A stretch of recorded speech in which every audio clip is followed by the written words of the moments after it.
Do you feel vexed in your soul about the things you see today? Well, that's what 2 Peter says about Lot. He was vexed in his soul. He saw the immorality in Sodom, and it vexed his soul. He was bothered by it. We are bothered by these things. Why? Because as a born-again believer, you see what's going on these days, and it causes something to stir in you.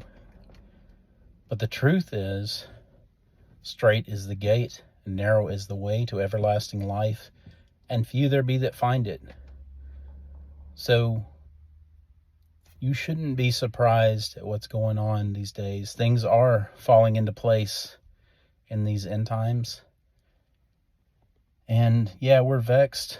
It bothers us when we see things. We see people speaking lies about dates on rapture, when the rapture will happen, that God showed them things, and the dates pass, and then people give a pass, and they say, well, it'll be the next.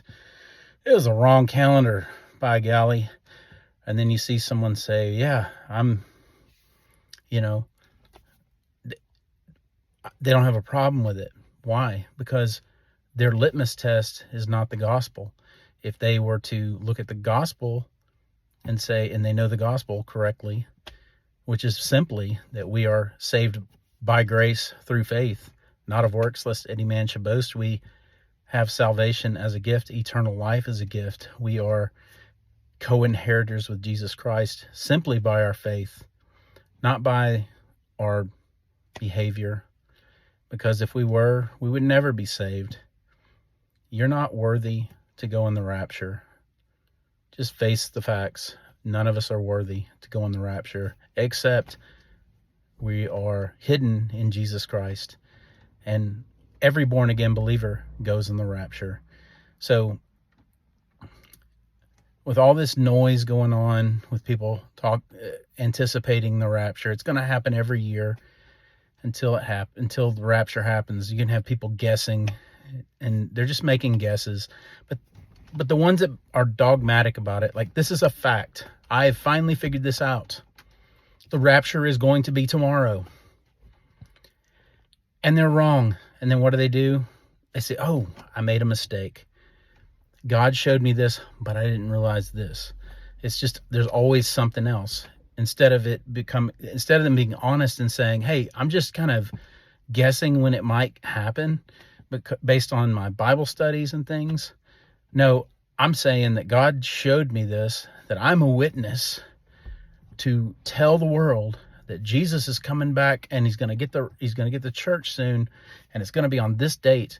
And then when it doesn't happen, they're like, oh, whoop, my bad. I misunderstood what Jesus told me. I don't trust any of that. That's ridiculousness. And, we just have to ignore these people. Most of them have a false gospel. And if you go to a church, most of the churches will say, you're saved by grace. They'll go to Ephesians 2:8, I believe it is, and they'll say, we're saved by grace through faith, not of works, lest any man should boast. Jesus did it all. Ray Comfort even says it. And then he'll come back, or they will come back and say, but you can't be saved if you're gay, or you can't be saved if you're living this sort of whatever lifestyle they determine is not worthy of being saved. They have a false gospel, and we should not be surprised. This is the end times. And again, straight is the gate and narrow is the way to everlasting life, and few there be that find it. Thank God that you're one of the few, and rest in Jesus.